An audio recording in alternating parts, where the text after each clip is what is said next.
Синий угол. Ему 28 лет.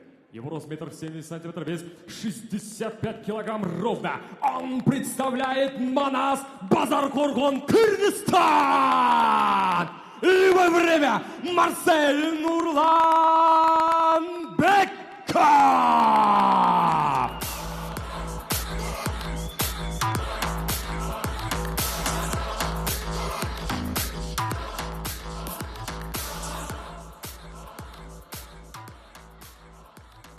А в красном углу ему 24. Его рост 1,65 сантиметров, вес 65 килограмм ровно. Он амбассадор Олимпет, представляющий Чоркух, Таджикистан и плюс Шымкент, Казахстан.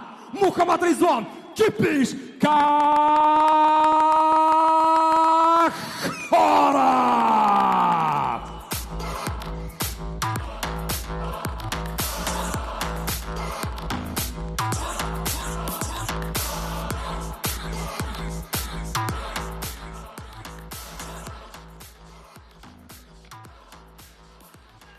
Грэплинг ережесі бойынша күрес.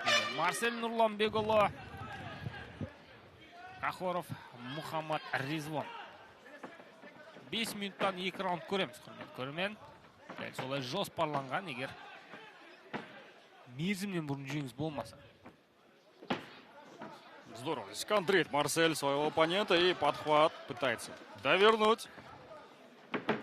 Және албаста көздеген тейкдаун емес сияқты дейді. Дәл осы позициядан жеге ауырту әдісіне көшетін әдеті бар. Марсельдің көрейік қарсы шабуылға көшіп көрді бұл тұста. Бар тейкдаун.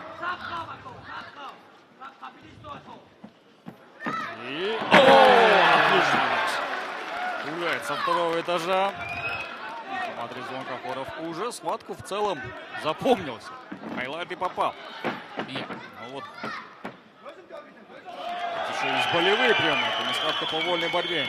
Жалпы, екеуінің таңдаған стратегиясы әртүрлі сияқты. Бірі ұпайға жұмыс істеймін десе, бірі мен Марсель деді тұрмын қазір, ауырту қылқындыру әдісін көздеген сияқты болып көрді. Ұпай жинау деген ой жоқ сияқты.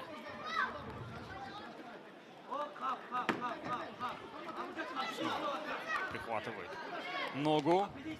Мухаммад Резвон. Бар. Кем дегенде тізесін жерге дейін. Төрт аяқтан қарсыласын. Причем не опасен. Марсель, конечно же. Осыны күтемедік қой, поединка по правилам ММА также он такие вещи делал. Ал бізде ММА ережесі бойынша дәл осындай әдіске өзі түсіп қалған. Естеміз осы жылдың басында Мухаммад Резвон. Көрейік, қаншалықты шыңдады қорғану тәсілдерін.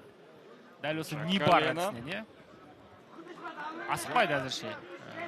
Толықты әдіс жасауға бар күшін сарқып тастағысы келмейді. Да, время есть, достаточно времени. Причем в этих правилах безопасно проводить такие вот чисто грэплерские прием. Бұл ММА емес. Бастан соққы жоқ, сондықтан жасап көруге болады. Отказался от этой идеи Марсель.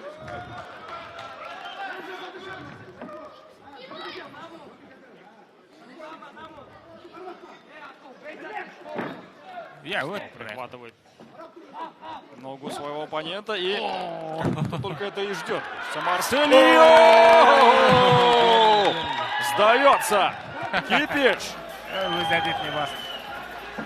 И теперь второй раунд у нас. Теперь уже по правилам ММА.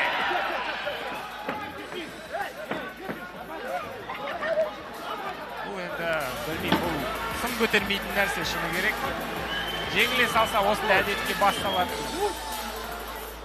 Әдеті бар. Мухаммад